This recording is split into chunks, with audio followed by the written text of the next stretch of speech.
ఎలా ఉంది తెలంగాణ రాష్ట్ర రాజకీయం? తెలంగాణలో పరిస్థితి అంతా చూసుకుంటే పెనం నుంచి వెళ్ళి పొయ్యిలో పడ్డ పరిస్థితి. కార్మికులు సంతోషంగా లేరు, విద్యార్థులు సంతోషంగా లేరు, ఉద్యోగులు సంతోషంగా లేరు, మీ జర్నలిస్టులు సంతోషంగా లేరు, ఏ వర్గం సంతోషంగా లేరు. మరి మొన్న ఉస్మానియా యూనివర్సిటీలో నిరుద్యోగుల జేఏసీ కాంగ్రెస్ పార్టీ సభ పెడితే మరి ఎవరు చెప్పు తీసుకొని కొట్టలే కదా? ఆ నిరుద్యోగ సభకి ఎవరు వచ్చింది? ఎన్ని లారీలు బయట నుంచి వచ్చినాయి? ఆడని వచ్చిన నిరుద్యోగులు ఎవరు?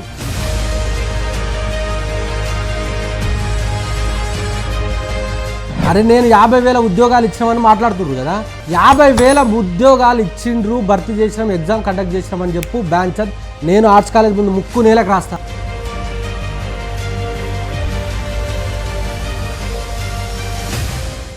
మొత్తం స్కూళ్ళలో గురుకులాలలో ఫుడ్ పాయిజన్ జరుగుతూ ఉంటే ఏం చేస్తున్నారు? మరి అడుగుతున్నారన్నా? ఎన్ని రోజులు అడుగుతున్నారు? ఎన్ని ప్రాణాలు తీస్తానికి అడుగుతారు? మేము అడిగితేనే తెల్లారిపోయి గురుకుల స్కూళ్ళల్లో బువ్వ తిన్నాడు. హైడ్రా మంచిదా చెడుదా? చెడు భయ్, నువ్వు చేయాల్సింది పేదోళ్ళ మీద హైడ్రానా. నీ అన్నకు బఫర్ జోన్లో ఇల్లు ఉన్నదని చెప్పేసి నోటీసులు ప్రభుత్వమే నోటీసులు ఇచ్చింది కదా. మరి దానికి కూల్చే హక్కు నీకు లేదా? ఆ దమ్ము లేదా? అంటే ముఖ్యమంత్రి అంటే రెస్పెక్ట్ లేదా మీకు? లాగులో తొండలు ఇచ్చి పెడతా, చెట్టు కట్టేస్తా. నువ్వు నేర్పించిన భాషయే నాకు నీరజాక్షం. దేశంలో ప్రథమ స్థానంలో ఉన్నటువంటి రాష్ట్రానికి సంబంధించిన ముఖ్యమంత్రి భాష ఏది మాట్లాడితే నేను అదే మాట్లాడతా భాష వస్తగా. అంటే మీరు పూర్తి స్థాయిలో రాష్ట్రాన్ని అప్పులప్పాలు చేసి బడ్జెట్ లేదనేది వాళ్ళ వాడు. కేసీఆర్ అప్పు చేసి కాళేశ్వరం కట్టిండన్న, కేసీఆర్ అప్పు చేసి మిషన్ భగీరథ ఇచ్చిండన్న, కేసీఆర్ అప్పు చేసి రైతు బంధు ఇచ్చిండన్న, కేసీఆర్ అప్పు చేసి రైతు బీమా ఇచ్చిండన్న, కేసీఆర్ అప్పు చేసి పెన్షన్లు 2,000 రూపాయలు ఇచ్చిండన్న, కేసీఆర్ అప్పు చేసి చాలా రకాల సంక్షేమ పథకాలు ఇచ్చిండన్న. ఈయన 1,00,000 కోట్లు అప్పు చేసి ఏమి ఇచ్చిండన్న చూపెట్టు.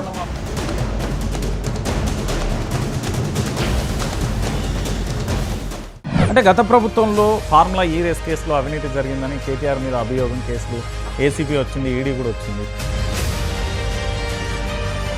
ట్రాన్స్పరెంట్గా అకౌంట్ ఫెయిల్ అయ్యాడు. ఎట్లా అవినీతి జరిగింది? కేటీఆర్ ఇంట్లోకి వచ్చినాయా? ప్రతి విషయంలో దొరకబట్టి కేటీఆర్ని జైలు వేయాలని చూస్తుంది. ఎందుకు అని అంటే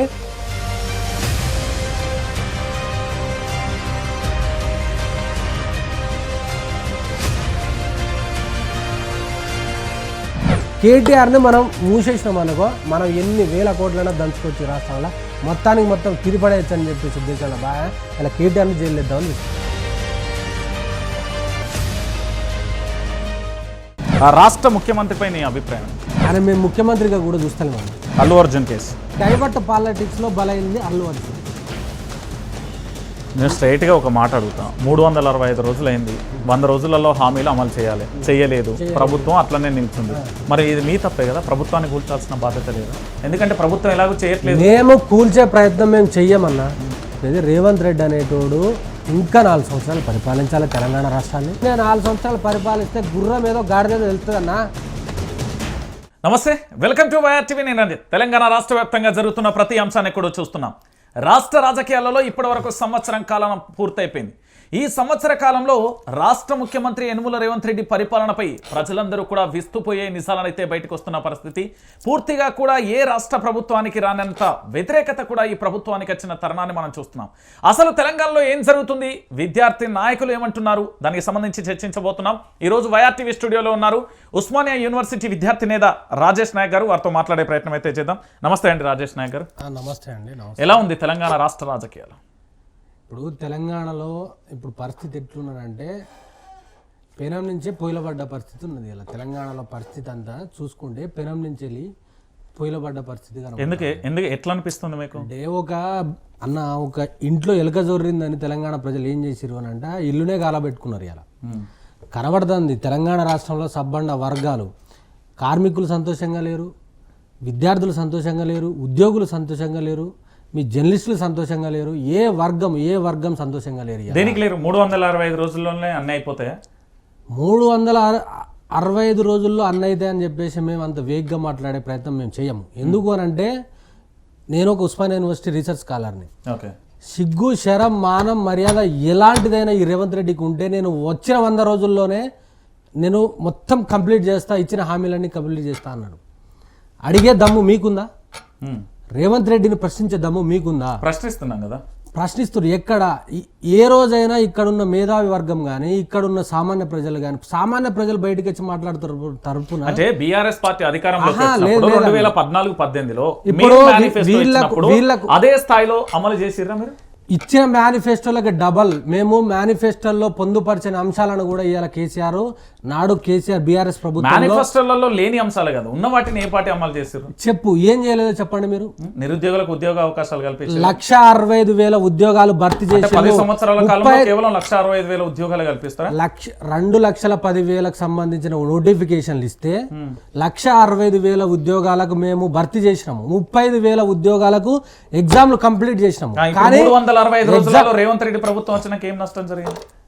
మేము బీఆర్ఎస్ ప్రభుత్వం కేసీఆర్ గారు ఇచ్చిన ఉద్యోగాలను ఇవాళ పత్రాలు ఇచ్చేసి మందికి పుట్టిన బిడ్డ నా బిడ్డ అని చెప్పేసి ముద్దాడుకునే ఈడు మాట్లాడతారు ఇవాళ కేసీఆర్ ప్రభుత్వం గురించి. ముఖ్యమంత్రి నీకు సిగ్గు బ్రదరు. ఇక్కడ ఇదే యువ వికాసం పేరు మీద మేనిఫెస్టో రిలీజ్ చేశారు రాహుల్ గాంధీ, ప్రియాంక గాంధీ.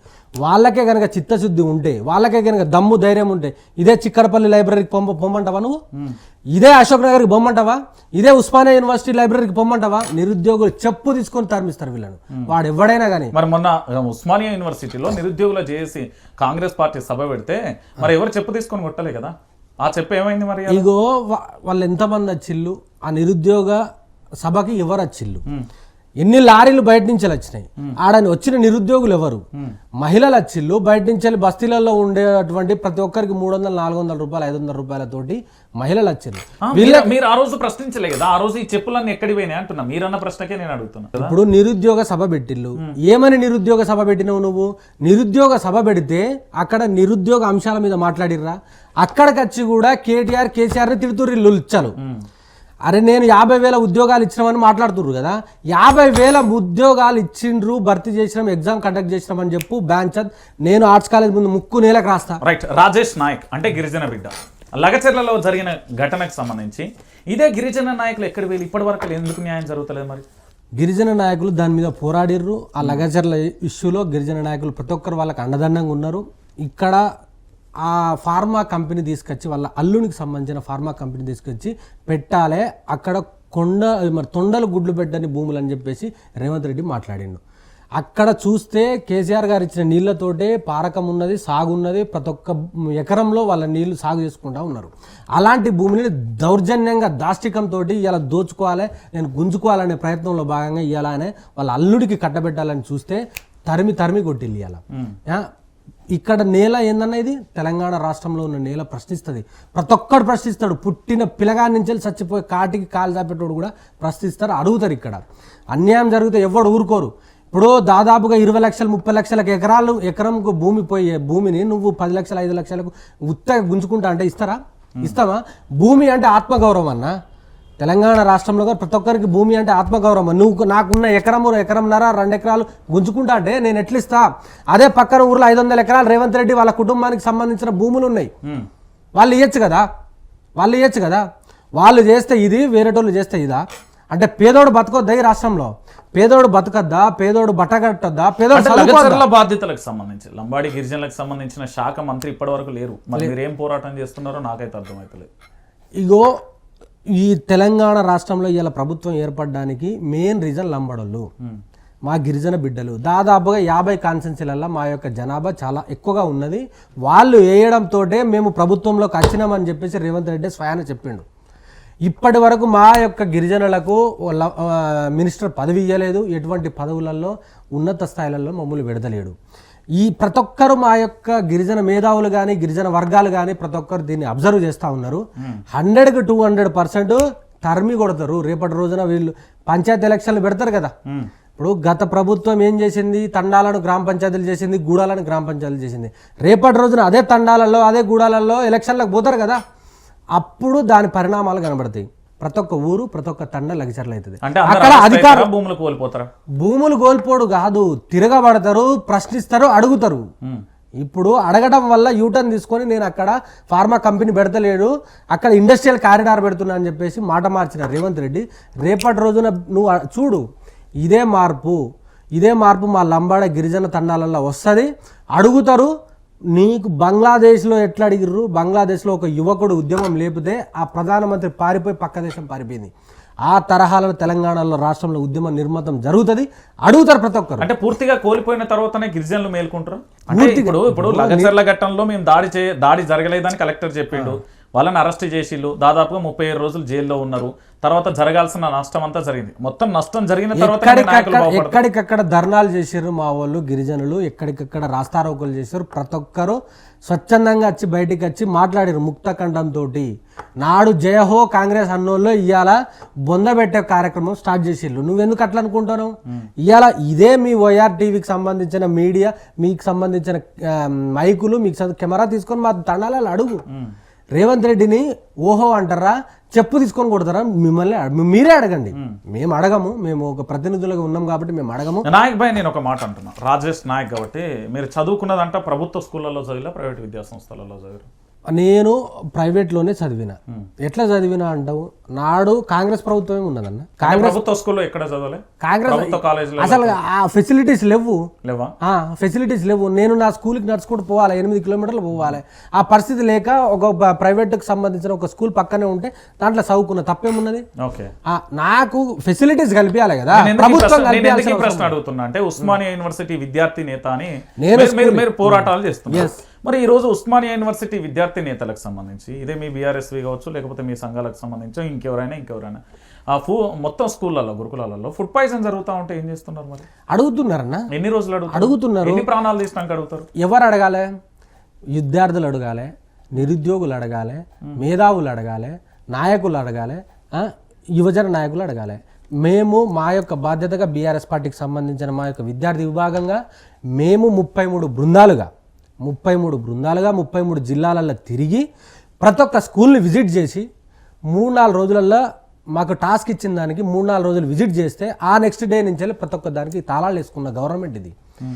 ఇవాళ విద్యాశాఖ మంత్రి రేవంత్ రెడ్డి, సంక్షేమ శాఖ మంత్రి రేవంత్ రెడ్డి, ఈ స్కూళ్ళు బాగా చేయాల్సింది ఎవరు? నీకు ఈ నుంచి వెళ్ళి ఢిల్లీకి పోవడానికి దాదాపుగా 30-40 సార్లు నువ్వు పోతావు, కానీ ఒక్కసారైనా విద్యాశాఖ మీద రివ్యూ జరిగిన దాఖలాలు లేవు. అంటే 3-4 అడుగుతూనే ఉన్నాం. మేము అడిగితేనే తెల్లారిపోయి గురుకుల స్కూళ్ళల్లో బువ్వ తిన్నాడు. బీఆర్ఎస్ పార్టీకి సంబంధించిన విద్యార్థి భాగం అడిగితేనే ఇలా బువ్వ తిన్నాడు రేవంత్ రెడ్డి. లేకపోతే కనీసము అక్కడ బ్లీచింగ్ పౌడర్ చల్లని దాఖలాలున్నాయి అన్న. కరెంట్ ఎక్కడ పడితే అక్కడ కనబడతా ఉన్నది. నీకు చూపెట్టాలా నేను? ఆ వైఫల్యము ఈ ప్రభుత్వాన్ని కదా. గత ప్రభుత్వంలో ఎక్కడైనా మరణాలు జరిగినాయా? గత ప్రభుత్వం జరగలే. ఇదే బాసరకు సంబంధించిన ట్రిపుల్ ఐటీలో గవర్నర్ తమిళసై సౌందర్యరాజన్ నడి రోడ్డు మీద ఉండి ప్రెస్ మీట్ పెట్టింది కదా, ఆ రోజు ఏమని ప్రెస్ మీట్ పెట్టి అప్పుడు ఈ కాంగ్రెస్ పార్టీను అక్కడున్న బీజేపీ పార్టీ ఒక్కటయ్యి, అంటే ఈ రోజు కాంగ్రెస్ బీజేపీ వేరా? వాళ్ళిద్దరు ఒక్కటే అన్న. ఆ రోజు ఒకటైనప్పుడు ఈ రోజు కూడా ఒక్కటే. ఎక్కడైనా గురుకుల పాఠశాలల్లో మరణాలు, విషభారం తిని అస్వస్థతకు గురైన దాని మీద బీజేపీ పార్టీ ఎక్కడైనా మాట్లాడిందని చెప్పు నువ్వు. ఎప్పుడు? ఈ సంవత్సరం మాట్లాడిందా చూపెట్టు. మీకు ఎస్సీ ఎస్టీ బీసీ పిల్లలు మీకు పట్టరా? చదువుకోద్దమ్మా అలాంటి బిడ్డలు?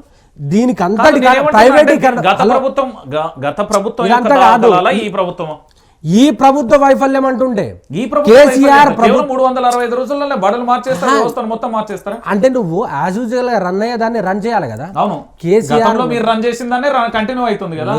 ఎక్కడ అదే ఫుడ్ పాయిజన్ ఘటనలో అదే ఘటనలో నేను చెప్పేది నేను అడుగుతున్నా కదా, క్లారిటీ మీరు అడగండి, నేను ఆన్సర్ చెప్తా. నేను చెప్పేది ఏంటంటే కేసీఆర్ ప్రభుత్వంలో వైఫల్యం జరగలేదు.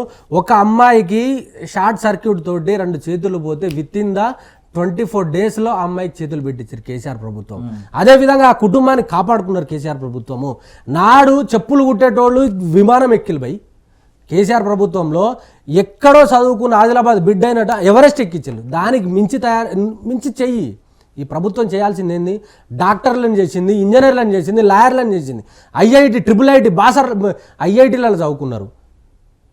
అర్థమైందా? పైలట్లు తయారు చేసేది నువ్వు. దానికి మించి ఒక మెరుగ్గా ఒక పని చేయాలని ట్రై చేయాలి కదా నువ్వు. దానికి ప్రభుత్వ బాధ్యతనే ఉంటుందా, విపక్షం బాధ్యత ఉంటుందా? పాము కాటుతో చచ్చిపోతుర్రన్నా. విపక్షం ఏం చేస్తుంది అంటున్నా నేను. ఇప్పుడు నీకు సంబంధించిన వైఆర్ టీవీకి సంబంధించిన ఛానలే నేను ఒక వీడియో చూసిన. నేను పలానా ఒక స్కూల్ దగ్గరికి పోతే అన్న మమ్మల్ని కొడుతున్నారన్నా అని చెప్పేసి లైవ్లో చూసిన నేను.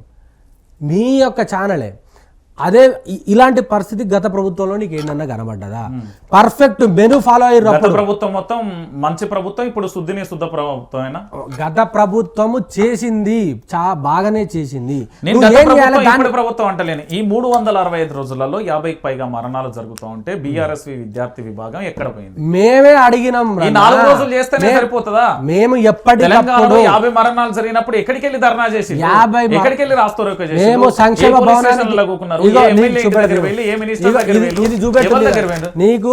మీకు దమ్ముంటే దీన్ని చూపెట్టాలి. ఏంటిది? సంక్షేమ భవనాన్ని మేము ముట్టడిస్తే మా మీద కేసులు పెట్టిరు బై. ఇదే ప్రభుత్వం కేసులు పెట్టింది. చూపెట్టమను. మా యొక్క విద్యార్థి విభాగం నుంచి సంక్షేమ భవనాన్ని మేము ముట్టడించినాము. ముట్టడిస్తే ఇక తెలంగాణ రాష్ట్రంలో ఉన్నటువంటి ఎస్సీ ఎస్టీలకు సంబంధించిన సంక్షేమ భవనం మసబ్ ట్యాంక్ లో ఉంటది. దాన్ని మేము ముట్టడిస్తే కేసులు పెట్టిళ్ళు. అదే విధంగా నేను మా తొర్రూరు ప్రాంతంలో, మహబూబాద్ జిల్లాలో తొర్రూరు ప్రాంతంలో విజిట్ చేద్దామని పోతే అక్కడికి రానియకపోతే నేను ఆడ ధర్నా చేసినాం. మీకు ఎన్ని విజువల్స్ కావాలి, ఎన్ని ఫోటోలు కావాలి? మీరు ఒక కోణం చూడండి. దయచేసి నేను 2 కోణాలు చూస్తున్నా. ఒక రోజు 2 రోజులు చేస్తేనే సరిపోతుందా? శాశ్వత పరిష్కారం అవసరం లేదా? మాకు విద్యార్థిగా మీరు కష్టపడి చదువుకొని వచ్చినప్పుడు తోటి విద్యార్థుల సంక్షేమాన్ని కూడా మీరు చూడాల్సిన బాధ్యత ఉంటది కదా.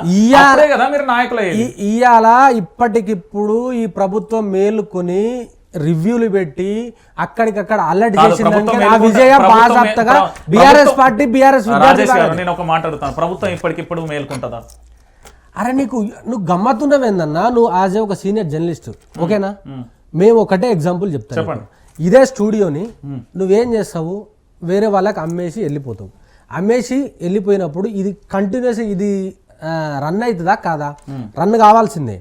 సమర్థమైన నాయకుడు రన్ చేస్తే రన్ అవుతుంది. లేని పక్షంలో ఎవడో వచ్చి ఉత్తగాడొచ్చి రన్ చేస్తే ఏమవుతుంది అంటే ఎక్కడికక్కడ చెదల పడుతుంది, ఎక్కడికక్కడ పోతుంది. అదే పరిస్థితి ఇవాళ ఉన్నది తెలంగాణలో. కేసీఆర్ మంచిగా రన్ చేసిన గురుకుల స్కూళ్లను రాష్ట్ర ముఖ్యమంత్రిని మేము డిమాండ్ చేస్తున్నామన్నా. మేము డిమాండ్ చేస్తేనే నీకు ఇంకో గమ్మత్ చెప్తా. మా యొక్క బీఆర్ఎస్ పార్టీకి సంబంధించిన యాజ్ ఏ ప్రధాన ప్రతిపక్ష పార్టీగా మేము అసెంబ్లీలో దీని గురించి మాట్లాడాలి, ఈ ఇష్యూల గురుకులాల సావుల గురించి మాట్లాడాలని చెప్పేసి మేము పోతే దాని గురించి కనీసం అర్ధగంట చర్చించలేండి ఈ ప్రభుత్వము. అల్లు అర్జున్ మీద 1.5-2 గంటలు చర్చ జరుగుతుందే. ఎక్కడిది ప్రభుత్వం అంతా డైవర్ట్ చేయాలి దీన్ని. అంటే ఈ గిరిజనకు సంబంధించిన బిడ్డలు, ఎస్సీ ఎస్టీ బీసీ బిడ్డలు చదువుకునే ప్రాంతాలలో చదువుకునే స్కూళ్ళలో చచ్చిపోయిన బిడ్డలు ప్రాణాలు కావు మీకు. అల్లు అర్జున్ సెన్సిటివ్ ఇష్యూని తీసుకొచ్చి ఇవాళ నువ్వు మాట్లాడతావు. ఏంది నువ్వు మాట్లాడేది? ఎక్కడ మూగపోయిందే? మేధావి వర్గం ఏడ ఉన్నది? మేధావులు ఎక్కడున్నారు? మేము అడిగేది ఒకటి సూటిగా మేధావులను అడుగుతా ఉన్నాం. మేధావులు ఎక్కడున్నారు? ఇవాళ తీసుకొచ్చి అల్లు అర్జున్ ఇష్యూను బయట ఇడిచిపెడితే ఇదా 52 మంది చచ్చిపోయారు, దాదాపుగా 1000 మందికి పైగా అస్వస్థతకు గురయ్యారు, పాము కాట్లతో చచ్చిపోయారు, ఎలుకలు కుట్టినాయి. ఒక్క విద్యార్థికి అయితే 15 సార్లు ఎలుకలు కుట్టినాయి. దానికి కారకులు ఎవరు? రాష్ట్ర ప్రభుత్వమే కదా. మరి ఎవరు అడగాలి దీన్ని? మేము అడుగుతలేమని నువ్వంటున్నావు. అడుగుదామని చెప్పేసి మేము గురుకుల పాఠశాలకు సంబంధించిన అసెంబ్లీలో అడుగుదామంటే దాన్ని డైవర్ట్ చేసి అల్లు అర్జున్కి సంబంధించిన ఇష్యూ తీసుకొస్తారు. ఇదా ప్రభుత్వం? మేము పోయి కామన్గా ఒక సెక్రటరీ గారికి మేము రిప్రజెంటేషన్ ఇద్దామని పోతే తలుపులు వేసుకొని ఉంటే మేము ఒక బహాబాహి జరగడంలో మాకు కేసులు అయితే ఇంకెవరిని అడగాలి? ఈ ప్రభుత్వమా? ఎవరు రాజ్యాంగం నడుస్తుంది? రాహుల్ గాంధీ ఏమో ఢిల్లీలో కూర్చొని మేము రాజ్యాంగాన్ని పట్టుకొని నేను అని చెప్పేసి పోజులు కొడితే ఇక్కడున్న రాజ్యాంగాన్ని వీళ్ళు కూని చేస్తారు. వీళ్ళు కాదా? దీని గురించి ఎవరు మాట్లాడాలి? మెయిన్ స్ట్రీమ్ మీడియా మాట్లాడదు, ఇంకెవరో మాట్లాడదు. ఇక మేమే ప్రతి ఊరికి మేమే బయలుదేరతాం, ప్రతి గడపకు తిరుగుతాము, ప్రతి ఒక్క ఓటర్ని, ప్రతి ఒక్క యువకుడిని, ప్రతి ఒక్క మేధావిని తట్టుతాం, లేపుతాం. వీళ్ళు చేసిన హామీలు, వీళ్ళు ఇచ్చిన మేనిఫెస్టో 6 గ్యారంటీలు 420 హామీల గురించి చూపెట్టాలి. 420 హామీలు 6 గ్యారెంటీల గురించి ప్రతి ఒక్కరికి మేము జాగృతం చేస్తాము. వీళ్ళు ఎందుకు ఇచ్చిళ్ళు? సాధ కానప్పుడు చేయాల్సిన పని ఏంది? నువ్వు ఇయ్యద్దు కదా.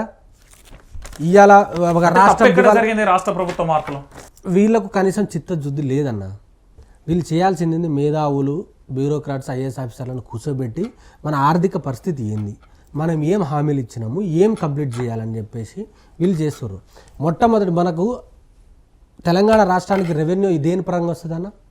రియల్ ఎస్టేట్ రిజిస్ట్రేషన్లు, అదేవిధంగా సెస్ ట్యాక్స్ల పరంగా వస్తుంది. ఇవాళ రియల్ ఎస్టేట్ మొత్తానికి మొత్తం ఖతం చేసిండు రేవంత్ రెడ్డి. ఎట్లా చేసిండు అంటావు? హైడ్రా తీసుకొచ్చిండు. హైడ్రా తీసుకోవడం వల్ల ఏమైంది, నా భూమి ఏడున్నదో నా ఇల్లు ఏడున్నదో అని చెప్పేసి మంచిదా చెడుదా? చెడు భయ్.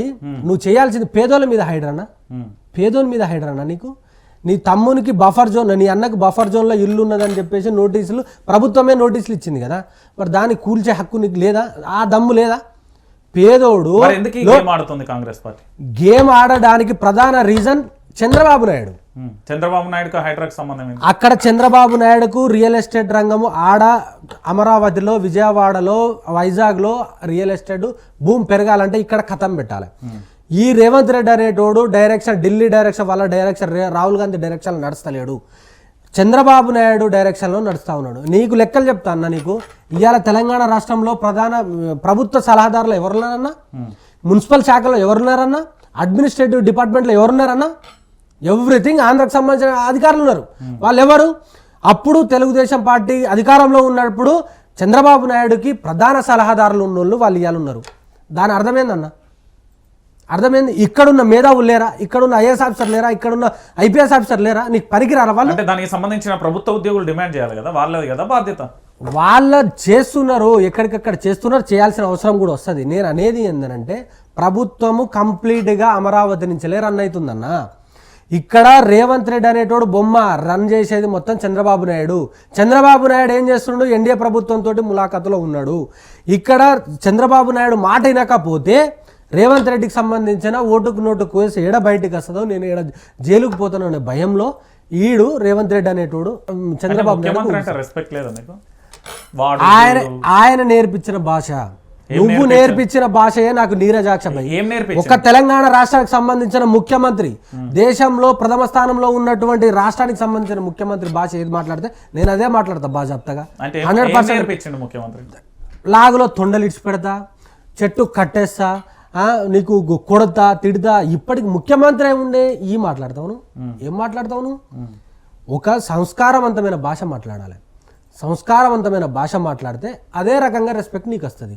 నువ్వే ఇట్లాంటి గలీజ్ భాష మాట్లాడే, బజార్ భాష మాట్లాడితే మేమెట్లా మాట్లాడతామన్నా? 100% అదే మాట్లాడతాం. తప్పేమున్నది? నా సార్ ఏది మాట్లాడితే నేను అదే మాట్లాడతాను. ఇప్పుడు మనం నేర్చుకునేది ఎక్కడి నుంచి? ప్రిన్సిపాల్ ఎట్లుంటే అదే ఉంటది. తెలంగాణ రాష్ట్రానికి ముఖ్యమంత్రి అంటే చదువుకోలేదో లేకపోతే తెలియదో, నువ్వు చదువుకున్నావు కదా, నేను పిహెచ్డి స్కాలర్ కదా, నేను పిహెచ్డి స్కాలర్. గౌరవంతో బాధ్యతగా మాట్లాడే బాధ్యత నాకున్నది. 100% వాడు వీడు మాట్లాడితే తప్పేమున్నది? ఒక రాష్ట్రానికి సంబంధించిన ముఖ్యమంత్రి ఇలాంటి భాష మాట్లాడితే ఇక్కడ ఇన్వెస్టర్లు ఎట్లా వస్తారన్నా నీకు? వాడు వీడు అంటే ఇన్వెస్టర్లు వస్తారా? మా నాయకుని కంటే కేటీఆర్ని అంటాడు, కేసీఆర్ని అంటాడు, హరీష్ రావు అంటాడు. మా నాయకులు అంటే మేము ఊకుంటాం అనుకుంటావా? అస్సలు ఊకోము, ఎక్కడ తగ్గము. ఎన్ని కేసులన్నా పెట్టుకొని జైలుకు పంపని 100కు 200% నిలదీస్తాం, అడుగుతాం బాజాప్తగా. ఎవరికైనా ఆత్మగౌరవం ఉంటుంది. మేము చంపుకొని బతకాలా? మేము ఇక్కడ పౌరులమే కదా, మాకు రాజ్యాంగం వర్తిస్తుంది కదా, మేము కూడా ఇక్కడ ఉన్న పుట్టినోళ్ళమే కదా. నువ్వు మాకు ముఖ్యమంత్రి కదా, నువ్వేం మాట్లాడితే నేను అదే మాట్లాడతా. 100కు 200 అదే మాట్లాడతా నేను. ఓకే, ముఖ్యమంత్రి సీఎం అయ్యింది, మరి నువ్వు కూడా సీఎం అవుతావా? సీఎంకు నాకు సంబంధం లేదు, ఎందుకంటే తొక్కుకుంటూ వచ్చినా అని చెప్పారు. మీరు కూడా అదే భాషలో నేను తొక్కుకుంటా, అట్లేం ఉండదన్న. ముఖ్యమంత్రి చెప్పినప్పుడు భాష ఆయన తొక్కేది ఎవరిని? కాంగ్రెస్ లో ఉన్న నాయకులు అనేది తొక్కుతుంది. కోమటిరెడ్డి వెంకటరెడ్డిని దొక్కుతాడు, ఉత్తమ్ కుమార్ రెడ్డిని దొక్కుతాడు, ఇంకో వాళ్ళని దొక్కుతాడు, ఇంకొకరిని దొక్కుతాడు. వేరే వాళ్ళని తొక్కేది లేదు.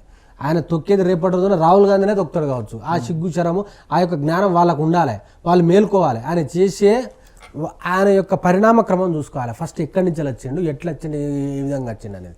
రేపటి రోజున గదే స్థాయిలో వాళ్ళు బ్లాక్మెయిల్ ఇప్పటికే చేస్తున్నాడు. బ్లాక్మెయిల్ ఎవరిని? రాహుల్ గాంధీని బ్లాక్మెయిల్ చేస్తున్నాడు. రాహుల్ గాంధీ, సోనియా గాంధీ, ఇదే రేవంత్ రెడ్డికి టైం ఇవ్వకపోతే ఏం చేస్తుండు తెలుసా అన్న నీకు? ఈయనకు టైం ఇవ్వకపోతే కేంద్ర మంత్రులను కలుస్తుండు. అరే బై చూడు, నేను కేంద్ర మంత్రులను కలుస్తాను, రేపటి రోజున నీ ప్రభుత్వం నేనే గుల్లగొడతా అని చెప్పేసి ఆ రేవంత్ రెడ్డి బ్లాక్మెయిల్ చేస్తుండు. ఆ రకంగా ఇవాళ బ్లాక్మెయిల్ రాజకీయం తెలంగాణ రాష్ట్రంలో. రేవంత్ రెడ్డి రాహుల్ గాంధీని బ్లాక్మెయిల్ చేస్తే చంద్రబాబు రేవంత్ రెడ్డిని బ్లాక్మెయిల్ చేస్తాను. మరి బ్లాక్మెయిల్ చేయట్లేదు, డైరెక్షన్ లో, చంద్రబాబు డైరెక్షన్ లోనే ఇక్కడ తెలంగాణ ప్రభుత్వం నడుస్తుంది అని చెప్తున్నా నేను. 365 రోజులలో మొత్తం రాష్ట్ర ప్రభుత్వ పరిపాలనలో మీకు నచ్చని ఏంది, నచ్చేది ఏంది? మరి నాకైతే రేటింగ్ ఇవ్వాలి, నువ్వు 100కి ఎన్ని మార్కులు ఇస్తావు అని మీరు నన్ను అడిగితే నేను అడగా మీరు అడిగిన దానికి అదే నేను చెప్తున్నా, 100కి జస్ట్ 10% ఇస్తాను నేను. పాస్ కూడా కాలే. 10% అయితే మరి ఈ మహిళలకు ఒక ఇది ఇచ్చిండు అన్న, ఫ్రీ బస్ ఇచ్చిండు, గదొక్కటే తప్ప ఈయన చేసింది ఏమి లేదు. అదే మహిళలు ఊళ్ళల్లో దాన్ని వాడుకోవట్లేదు. ఆ మహిళల కరెంట్ కూడా ఇచ్చిండట, గ్యాస్ సిలిండర్ ఎక్కడ ఇచ్చిండు చెప్పరాదు, నాకు చూపెట్టు, నాకు చూపెట్టు. 500 రూపాయలు సబ్సిడీ ఇస్తానని ఇప్పటి వరకు డబ్బులు పడలేదన్నా. నేను ఎవరిని అడగాలి చెప్పు, నువ్వు ఎవరిని అడగాలి? రాష్ట్ర ముఖ్యమంత్రిని. మరి అడుగుతామంటే అడిగిన వాళ్ళు ఒక్కటి అడుగుతామన్నా, రేపటి రోజున అడుగుతా ఉంటాము. రేపటి రోజున మా యొక్క హక్కు అయినటువంటి ఓటు రూపంలో ఈయన ఎట్లా బుద్ధి చెప్పాలనేది మేము చూస్తాము. కాంగ్రెస్ నాయకులు, కాంగ్రెస్ కార్యకర్తలే మేము ఎవరికి ఓటేయాలనే పరిస్థితిలో ఉన్నాను. ఇప్పుడు ఫుడ్ పాయిజన్ జరిగిన ఘటనలలో వీటికి ముగింపు చెప్పాలంటే ఏ విధంగా చెప్తారు మీరైతే? ఫస్ట్ ఆఫ్ ఆల్ మీరు చేయాల్సింది ఏంటంటే, కాంట్రాక్టర్లు ఎవరైతే ఉన్నారో, బియ్యం సప్లై చేసేటోడు, కూరగాయలు సప్లై చేసేటోడు, చికెన్ మటన్ ప్రతిదీ సప్లై చేసేటోళ్ళకు మీరు యథావిధిగా వాళ్ళకి రావాల్సిన బిల్లును తొందరగా రిలీజ్ చేయండి. లేని పక్షంలో వాడు నాసి రకమైన భోజనాన్ని అందించే ప్రయత్నం జరుగుతూ ఉన్నది. ఇప్పుడు ఏది పడితే వాడు పట్టుకొచ్చి కూరగాయలు వేస్తాడు. దాని మీరు పూర్తి స్థాయిలో రాష్ట్రాన్ని అప్పులపాలు చేసి బడ్జెట్ లేదనేది వాళ్ళ వాదన. అప్పులు మేము లెక్కలతోటి సహా చెప్పినాము. వచ్చిన సంవత్సరంలోనే దాదాపుగా 1,00,000 కోట్లకు సంబంధించిన అప్పులు ఈయన చేసిండు. ఈయన ఏం చేసిండు అంటున్నాం మేము. 1,00,000 కోట్లు మేము 10 సంవత్సరాలు పాలిస్తే 6 లక్షల కోట్లు చేయించారని వీళ్ళే చెప్తారు కదా. 10 సంవత్సరాలు పాలించారు. ఇప్పుడు వచ్చిన సంవత్సరంలోనే గిన్నె చేసిండు. నువ్వు కేసీఆర్ అప్పు చేసి కాళేశ్వరం కట్టిండు అన్న, కేసీఆర్ అప్పు చేసి మిషన్ భగీరథ ఇచ్చిండన్న, కేసీఆర్ అప్పు చేసి రైతు బంధు ఇచ్చిండన్న, కేసీఆర్ అప్పు చేసి రైతు బీమా ఇచ్చిండన్న, కేసీఆర్ అప్పు చేసి పెన్షన్లు 2,000 రూపాయలు ఇచ్చిండన్న, కేసీఆర్ అప్పు చేసి చాలా రకాల సంక్షేమ పథకాలు ఇచ్చిండన్న. ఈయన 1,00,000 కోట్లు అప్పు చేసి ఏమి ఇచ్చిండన్న? ఎక్కడ ఎంతమందికి అయింది? రైతు రుణమాఫీ కూడా ఎట్లా చేసినావు నువ్వు? దాదాపుగా రెండు దఫాలుగా రావాల్సిన మాకు రైతు బీమా, రైతు భరోసాని ఆపి నువ్వు రైతు రుణమాఫీ చేసినావు. అదే కేసీఆర్ గారు ఉంటే మాకు వచ్చు కదా ఆల్టర్నేట్గా. నువ్వు చేసేది ఏందే? అది కూడా నువ్వు ఎంతమందికి చేసినావు? వీళ్ళకి సంబంధించిన మంత్రులే ఒకడు 70% అంటాడు, ఒకడు 40% అంటాడు. రేవంత్ రెడ్డి వచ్చేమో 100% అయింది అంటాడు. 100% అయిందా? ఇదే మా వర్కింగ్ ప్రెసిడెంట్ అయినటువంటి కేటీఆర్ గారు సవాల్ ఇస్తున్నారు అసెంబ్లీ సాక్షిగా. 100% ఎక్కడ అయింది? నీ యొక్క కొడంగల్, నీ కాన్స్టిట్యున్సీకి సంబంధించిన ఊళ్ళల్లో తిరుగుదాం, చూపెట్టు, నేను రిజైన్ చేస్తా, రాజకీయ సన్యాసం తీసుకుంటా అన్నాడు. మరి ఆ దమ్ము ధైర్యం ఉన్నదా? నీకు కేటీఆర్ నిన్ను అడుగుతుండు కదా, పొద్దున్న లేస్తే ప్రశ్నిస్తుండు కదా, హైడ్రా మీద అడుగుతుండు. 10 సంవత్సరాలు విపక్షాల మాట పట్టించుకున్నప్పుడు సంవత్సర కాలంలో అధికార పార్టీ మాట, విపక్షం మాటలు వాళ్ళు ఎందుకు అన్న? మాకు ప్రతిపక్ష హోదా ప్రజలు ఇచ్చిండు అన్న. వాళ్ళకు కూడా ప్రజలు ఇచ్చింది కదా. మేము అడగాల్సిన బాధ్యత మాదా కాదా? వాళ్ళు కూడా ఇంట్లో పండుకొని ఇయ్యలేదన్న. అప్పుడు వాళ్ళు కూడా అడిగలేదు కదా. ఏం అడిగి? విపక్ష పార్టీ వాళ్ళు కూడా అడిగలేవా? వాళ్ళ పాత్ర పోషించాలి కదా. మా యొక్క వాళ్ళని పట్టించుకోలేదు కదా, వాళ్ళ సవాళ్ళని మీరు కూడా పట్టించుకోలేదు. మేము వాళ్ళని పట్టించుకోవాల్సిన అవసరం లేదు. మేము జనాలను పట్టించుకుంటాం భయ్. మేము జనాలను బట్టి వాళ్ళ జనాలను పట్టించుకోకుండా అన్న రైతు బంధు పలానా టైంకి రెగ్యులర్ గా పోతుందా లేదా అనేది కేసీఆర్ చూసుకుంటాడు. అప్పుడు పెన్షన్ పలానా టైంకి చేరుతుందా లేదా, ఓకే. అదేవిధంగా మహిళలకు కావాల్సిన ప్రతిదీ సంక్షేమ పథకము జనాలకు అవినీతి లేకుండా, ఎక్కడ కూడా ఒక్క అభ్యంతరం లేకుండా, ఏం లేకుండా జనాలకు చేరుతుందా లేదా అనేది చూసుకున్నారు. వీళ్ళు హామీలు ఇచ్చిళ్ళు, అడ్డగోలు హామీలు ఇచ్చి, అడ్డగోలు అలవిగానే హామీలు ఇచ్చి. ఇలా నేను స్ట్రైట్ గా ఒక మాట అడుగుతా. 365 రోజులైంది, 100 రోజులలో హామీలు అమలు చేయాలి, చేయలేదు ప్రభుత్వం, అట్లనే నిల్చుంది. మరి ఇది మీ తప్పే కదా, ప్రభుత్వాన్ని కూల్చాల్సిన బాధ్యత లేదా? ఎందుకంటే ప్రభుత్వం ఎలాగో చేయట్లేదు. మేము కూల్చే ప్రయత్నం మేము చెయ్యమన్నా. రేవంత్ రెడ్డి గద్దదించే ప్రయత్నం చేయాలి కదా బ్రదర్. మేము చెప్పేది రేవంత్ రెడ్డి అనేటోడు మంచిగా ఇంకా 4 సంవత్సరాలు పరిపాలించాలి తెలంగాణ రాష్ట్రాన్ని. ఎందుకు? మేము ఈయన 4 సంవత్సరాలు పరిపాలిస్తే గుర్రం ఏదో గాడిద వెళ్తుందన్నా. అంటే ఇప్పటి వరకు గురుకులలో అప్పుడు ఒక 200 మంది చచ్చిపోవాలని ఆలోచన. అంటే కూల్చమంటావా? ఎట్లా కూల్చాలి? ఎవరు కూల్చాలి? ముఖ్యమంత్రిలో మార్పు రానియాలి కదా. ఎట్లా కూల్చాలి? విపక్షమే కదా చేయాల్సిన బలం ఇచ్చేది. మాకు సంబంధించిన 39 మంది ఎమ్మెల్యేలు గెలిస్తే దాంట్లో 10 మందిని గుంజుకున్నావు నువ్వు. ఇంకేం కూల్స్తాం మేము? మాదే కూల్చడానికి నువ్వు ట్రై చేస్తాను. మాకు సంబంధం లేదు, మేము కూల్చాం, వీడే పరిపాలించాలి. కాకపోతే సంక్షేమము బరాబర్ రూట్ లో పరిపాలించాలి మేము అడుగుతాము. అర్థమైందా? గురుకులాలకు సంబంధించిన విద్యార్థులకు ఫుడ్ పాయిజన్ కావద్దంటే సలహా ఇచ్చారు. రాష్ట్ర ప్రభుత్వం కూడా ఎట్లా నడపాలంటే ఏం సలహా ఇస్తారు? రాష్ట్ర ప్రభుత్వం చేయాల్సిన పని ఏంది అని అంటే, నువ్వు ఇచ్చిన హామీలు నీతోటి శాత కాదు. కేసీఆర్ ఏదైతే గత ప్రభుత్వంలో ఇచ్చిండో వాళ్ళనే సక్రమంగా నువ్వు నడుపు సరిపోతుంది, అది సరిపోతుంది చాలు. జనాలు హ్యాపీగా ఉంటారు, చాలా బ్రహ్మాండంగా ఉంటారు, అది సరిపోతుంది. రైతు బంధు ఇవ్వన్న, 24 గంటల కరెంట్ ఇవ్వన్న, నీళ్ళు ఇవ్వన్న, ఇంకేం కావాలన్నా జనాలకు అది సరిపోతుంది. ఉద్యోగాలు నువ్వు ఇవ్వలేవు, కేసీఆర్ ఇచ్చిన ఉద్యోగాలనే నువ్వు ఇచ్చినా అంటున్నావు, డబ్బా కొట్టుకుంటున్నావు, నీతో కాని పని. కాబట్టి నువ్వు ఇవ్వాల్సినవి ఏదైతే ఉంటాయి ఆల్టర్నేట్ ప్రాసెస్, అది ఆల్టర్నేట్ జరిగే ప్రాసెస్ను కంటిన్యూ చేయి, అప్పుడైనా నిన్ను ఒప్పుకుంటారు కావచ్చు జనాలు. కానీ ఈయన ఎప్పుడు చూస్తే కేసీఆర్ ఆనవాళ్ళు లేకుండా చేయాలి, రైతు బంధు వద్దు, కేసీఆర్ కాళేశ్వరం వద్దు, ఆనవాళ్ళు లేకుండా చేయాలనే ఉద్దేశంలో భాగంగానే ఈ కుసంస్కారం అంటారు చూడు, ఆ సంస్కారహీనుడు ఈ రేవంత్ రెడ్డి ఇలాంటి పరిపాలన చేస్తుండు. కాబట్టి రేపటి రోజున జనాలే తిరగబడతారు, నిలబడతారు, కొట్లాడతారు, కలబడతారు, ఈయనను ఉరికించి కొడతారు భయ్. నువ్వు అబ్జర్వ్ చేసావు అన్నను, శ్రీలంకలో కేంద్ర మంత్రులు సైతం అండర్వేర్ల మీద ఉరికించారు జనాలు. దేనికి ఉరికించాలన్న? కట్టలు తెంచుకుంటుంది. అప్పుడు మన యొక్క ఏమంటారు పేషెన్స్ కట్టలు తెంచుకున్నది అనుకో, ఆ పరిణామం నెలకొంటుంది. ఇక్కడ కూడా నెలకొంటుంది. నువ్వు ఎందుకు తొందరపడతావు అన్నాను? అస్సలు తొందరపడాల్సిన అవసరమే లేదు. మేము అడుగుతూ ఉంటాము, ప్రధాన పక్షంగా జనాల జాగృతం చేస్తాము. అన్ని వర్గాలు, కార్మికులు, కర్షకులు, రైతులు, నిరుద్యోగులు. ఇవన్నీ పక్కన పెడతాం. మీరు చదువుకునేది ఉస్మానియా యూనివర్సిటీ విద్యార్థి విభాగానికి సంబంధించి. ఉస్మానియా యూనివర్సిటీ ఎలా ఉంటుంది ఆడ ఫుడ్? ఆడ ఫుడ్ ఇప్పుడు నువ్వు కెమెరాలు పట్టుకొని పోన్నా మా ఉస్మానియా యూనివర్సిటీకి, బాత్రూమ్లు ఎట్లుంటాయో చూడు. నేను ఫుడ్ గురించి అడిగాను. బూ ఎట్లా పడతాడు ఇంకే బాత్రూమ్కి నువ్వు గమ్మతున్నావు అంటే నేను చెప్పే ఉడికిందా లేదా అనే దానికి ఒక గిన్నె ఎలా ఉంటుంది? బాగుంటుందా బాగోదా? మాత్రాన ఉంటుంది. ఉన్నా కూడా మా దగ్గర ఫుడ్ మెస్ ఛార్జెస్ దాదాపుగా 4,000. ఇంకా కట్టే పరిస్థితి. విద్యార్థులు ఉన్నారా? పేద విద్యార్థులు చదువుకోడు కదా. కొండలరెడ్డి కొడుకు చదువుకోడు, అదే కోమటిరెడ్డి ఇప్పుడు చదువుకునేది మా చదువుకుంటాం బాగుండే. చాలా వరకు మేము మెస్ ఛార్జీలు 4 కోట్ల మెస్ ఛార్జీలను మేము రద్దు చేసింది, బకాయిలను మొత్తం తీసేసింది కదా. ఆ పని చేయాలి వీళ్ళు, ఆ పని చేయాలి. మీరు కూడా మీకు కూడా రిక్వెస్ట్ చేసేది ఏంటంటే 420 హామీల గురించి అప్పుడు మీ యొక్క టీవీలో చేయండి అన్న, జనాలను కొంచెం మేల్కొల్పే ప్రయత్నం చేయండి. మీరు సంబంధించిన మీడియా వాళ్ళు కొంతమంది వాళ్ళకు కూడా చెప్పండి. అది కాదు అని అంటే 4th pillar of the democracy. మనం చేయాల్సింది కూడా జనాలను అడగాలి. మీరు కూడా అడిగితే కూడా మాకు బలం వస్తుంది. బలం యాడ్ అయింది అనుకో, ఇంకా మనం ముందు. రేవంత్ రెడ్డి చేసే కొత్త ప్రాజెక్ట్ మూసీ సుందరీకరణపై అనేది ఒక బోగస్ ప్రాజెక్ట్. అది రాబర్ట్ వాద్రా అనేటోడు ప్రియాంక గాంధీ హస్బెండ్. వాళ్ళకు రాబర్ట్ ఈ ప్రాజెక్టు మొత్తానికి 1,00,000 అన్న కేసీఆర్ గారు 6 డిపిఆర్ రెడీ చేస్తే వీళ్ళు మళ్ళా 1,00,000 చేసారు. 1,50,000 కోట్లు సుందరీకరణ చేస్తామంటారు. ఇప్పుడు చేస్తే ఎన్ని వేల ఎకరాలు నీళ్ళు ఫస్ట్ మనకు కావాల్సింది ఎంతమందికి ఉపయోగం. ఇప్పుడు ఎంతమంది నీళ్ళు తాగుతారు? 1,50,000 కోట్లు వెచ్చించి ఆ యొక్క ప్రాజెక్టు కడితే మనకి అది ఆలోచించాలి ఫస్ట్ థింగ్.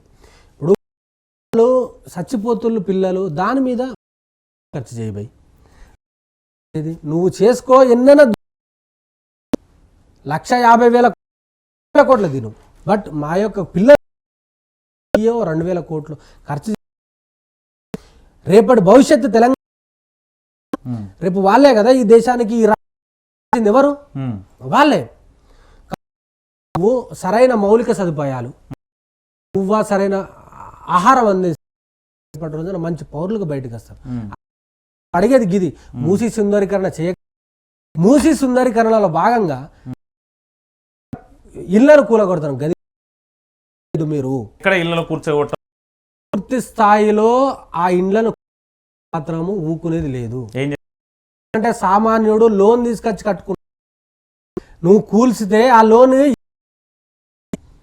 రూపాయి కూడా ఇల్లు కట్టుకున్నారు. వాళ్ళు లోన్లు తీసుకొచ్చి కట్టుకున్నారు. ఒక మనిషికి కావాల్సింది ఏందన్నా కూడెట్లా దానికున్న నీడు ఆ గూడు దాన్ని కూడా అన్న 12,000 ఇల్లు అన్న. ఏం చేద్దాం అనుకుంటా తెలంగాణ రాష్ట్రాన్ని కథం చేద్దాం అనుకుంటున్నావా? నీ అయ్యే జాగిరా ఎవరు ఊరుకుంటారు? అడుగుతారు, పక్క తరిమి కొడతారు. అదే నువ్వు మూసి పర్వా. ప్రభుత్వంలో ఫార్ములా జరిగిందని కేటీఆర్ మీద అభియోగం వచ్చింది, ఈడీ కూడా వచ్చింది. అసలు ఫార్ములా ఈ రేస్ అనేది జనరల్గా ప్రసిద్ధిగాంచిన నగరాలు రోమ్, న్యూయార్క్, లండన్ లాంటి నగరాలు. ఆ తరహాలో జరిగిన దాన్ని వాళ్ళను బతలాడి ఇవాళ తెలంగాణ రాష్ట్రం హైదరాబాద్కి తీసుకొచ్చినప్పుడు ఏం జరుగుతుంది అని అంటే ప్రైవేట్ సంస్థతోటి మనము పెట్టేయాలని చెప్పేసి 4 సంవత్సరాల అగ్రిమెంట్ జరిగినప్పుడు 55 కోట్ల రూపాయలు వాళ్ళకి ఇవ్వాలి. ఈ ఫార్ములా వాళ్ళకి ఇవ్వాలి. ఇవ్వడంతో వీళ్ళు గ్రీన్ కోవాలి 55 కోట్లు ఇచ్చి తీసుకొస్తే ఏం జరుగుతుంది? రూపాయల ఇన్వెస్ట్మెంట్, జస్ట్ ఇన్వెస్ట్మెంట్ దాదాపుగా 750 తెలంగాణ రాష్ట్రానికి హాస్పిటాలిటీ, హోటల్స్ ద్వారా కానీ ట్యాక్స్ల రూపంలో కానీ మన 50 కోట్ల రూపాయలు తెలంగాణ రాష్ట్రానికి. ఇది ఒక సర్వే చేసి చెప్పింది మనకు. నెక్స్ట్ ఇయర్ ఏం జరుగుతుంది? గ్రీన్కో సంస్థ దానికి లాభం వచ్చింది, రూపాయల లాభం రాలేదు. కాబట్టి మేము రేపు నెక్స్ట్ స్పాన్సర్ చేయదలుచుకోని అని చెప్పి అట్లాంటప్పుడు ఏం చేయాలి? వాళ్ళతోటి మనం పెట్టుకున్నామన్న 1 సంవత్సరం, మిగతా 3 సంవత్సరాలు రన్ చేయాలి కదా. ప్రతిష్ట కదా అది.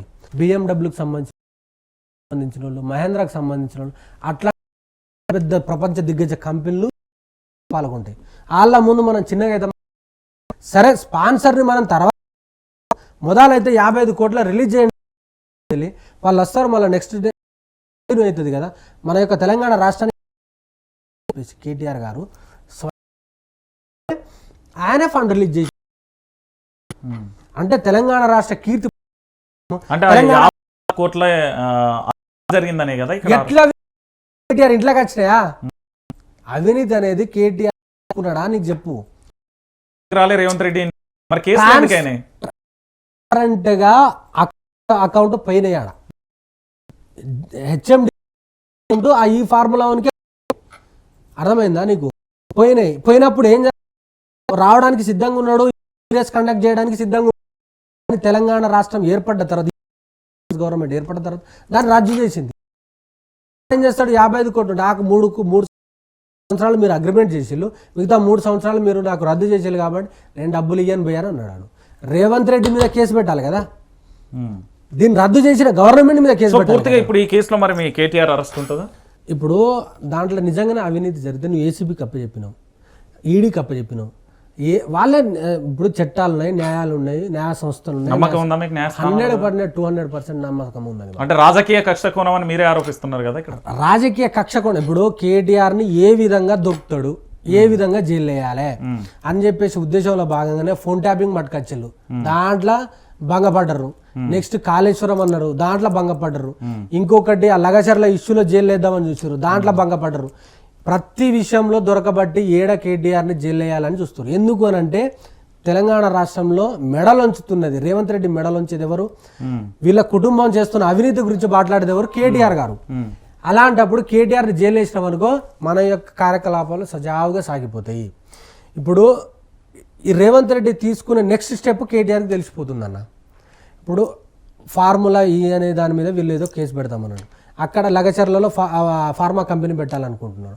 అదేవిధంగా వీళ్ళకి సంబంధించిన ఒక బాంబర్ది 1200 కోట్లు మన సెంట్రల్ ఫండ్ను వాళ్ళ డైవర్ట్ చేసేళ్ళు. అంటే ప్రతి స్టెప్ కేటీఆర్ గారికి తెలవడంతో కేటీఆర్ని మనం మూసేసినాం అనుకో, మనం ఎన్ని వేల కోట్లైనా దంచుకోవచ్చు ఈ రాష్ట్రంలో, మొత్తం తిరిపడేయచ్చు అని చెప్పేసి ఉద్దేశంలో బాగా ఇలా కేటీఆర్ని జైలు వేద్దామని చూస్తారు. రైట్, ఫైనల్గా ఒక రాపిడ్ ఫైర్ అర్థం. రాష్ట్ర ముఖ్యమంత్రిపై నీ అభిప్రాయం ఏంటి? ఆయన మేము ముఖ్యమంత్రిగా కూడా చూస్తామన్న. రాష్ట్రంలో అభయహస్తం ఫామ్ పై అది శూన్యము, భస్మాస్తురహస్తం. అది లగచర్ల కావాల్సుకొని చేస్తుంది. గిరిజనులను మొత్తం ఖతం పెట్టాలి తెలంగాణ రాష్ట్రంలో అని చెప్పేసి వాళ్ళు ఆడిన ఆట. హైడ్రా అనేది ఒక డ్రామా. అది హైడ్రా అనేది డ్రామా. ఎందుకు అని అంటే రియల్ ఎస్టేట్ని ఖతం పెడితే ఇక్కడ ఉన్న రియల్ ఎస్టేట్ మొత్తం అమరావతి వాళ్ళకి సంబంధించిన పెదనాన్న ఉంటాడు కదా చంద్రబాబు నాయుడు దగ్గరికి వెళ్ళిపోవాలని చెప్పి డ్రామా చేస్తుంది. మూసీ అనేది ఒక రకమైన చాలా ఒక కుట్రపూరితమైన అదొక నిర్ణయం. అది Allu Arjun case, Allu Arjun divert politics లో బలైంది అల్లు అర్జున్. ఫోన్ ట్యాంపరింగ్ గుర్తుంది, అది ట్యాంపరింగ్ కాదు, ఏం కాదు. ఎవరైనా సరే నిఘా వర్గాలను వాడుకుంటారు, ఏ ప్రభుత్వమైనా వాడుకుంటుంది. అది ఆ ట్యాంపరింగ్ లేదు, ఏమీ లేదు. దాంట్లో డ్రగ్స్ కేసు, డ్రగ్స్ ఎక్కడున్నది? డ్రగ్స్ అనేది గుర్తదే కేటీఆర్ మీద. వాళ్ళు ఏదో చేయాలనుకుని చూస్తున్నారు. జన్వాడ ఫామ్ హౌస్ అంటే ఫామ్ హౌస్ కేటీఆర్ గారిదిగే కాదు, అది Janwada farm house. First thing వాళ్ళకి సంబంధించిన ఫ్రెండ్ అది. ఫార్ములా ఈ రేస్ అనేది కేటీఆర్ గారి మీద ఒక అభాండం వేసారు. దాంట్లో నుంచి వెళ్ళి స్వేచ్ఛగా బయటకు ఇస్తారు కేటీఆర్ గారు. హరీష్ రావు అంటే ఫైర్ బ్రాండ్, ఆయన ట్రబుల్ షూటర్. కేటీఆర్ అనేది ఒక యూనివర్సల్ లీడర్. కవిత ఒక లేడీ సింగర్. కేసీఆర్ అనేది తెలంగాణ అనే దానికి బౌండరీ సెట్ చేసిన ఒక ఆర్కిటెక్ట్. ఆయన రాజేష్ నాయక్ సామాన్య బీఆర్ఎస్ పార్టీ కార్యకర్త. రైట్, ఫైనల్ గా జనాలకు ఏం చెప్తారు? రేపటి రోజున జనాలకు నేను చెప్పేది ఏంటంటే, తెలంగాణ రాష్ట్రంలో ఉన్నటువంటి విద్యార్థులు, మేధావులు, రైతులు, సబ్బండ వర్గాలు, కార్మికులు, కర్షకులు అందరూ ఏకం కావాల్సిన అవసరం ఉన్నది. ఈ తెలంగాణ రాష్ట్రంలో ఏర్పడ్డటువంటి కాంగ్రెస్ పార్టీ 6 గ్యారెంటీలు 420 హామీలను మనం ఎప్పటికప్పుడు జాగృతం చేసి ప్రశ్నించాలి. అయ్యి మనకు చేరే వరకు ఈ యొక్క కాంగ్రెస్ పార్టీని మనం జాగృతం చేసి మెడలు వంచే ప్రయత్నం జరుగుతూనే ఉండాలని మేము రిక్వెస్ట్ చేస్తాం. థ్యాంక్ యూ అండి రాజేష్ నాయక్ గారు. చూసారు కదా, మొత్తానికి రాష్ట్ర వ్యాప్తంగా జరుగుతున్న సమస్యలపై మా పోరాటం కొనసాగుతూనే ఉంది. గత ప్రభుత్వంలో మేము మంచి చేస్తాం, వాటన్నింటినీ కూడా కొల్లగొడుతూ ఒక్కొక్కటిగా కూడా నాశనం చేస్తుంది కాంగ్రెస్ పార్టీ. పరిపాలన సఖ్యత రాకపోవడం వల్లనే ఇవన్నీ విధ్వంసానికి దారుణం అంటూ కూడా వారైతే చెప్తున్న పరిస్థితి అయితే కనబడుతుంది. మరో డిబేట్లో మళ్ళీ కలుద్దాం. చూస్తూనే ఉండండి వైఆర్ టీవీ. సైనింగ్ ఆఫ్ మీ రంజన్.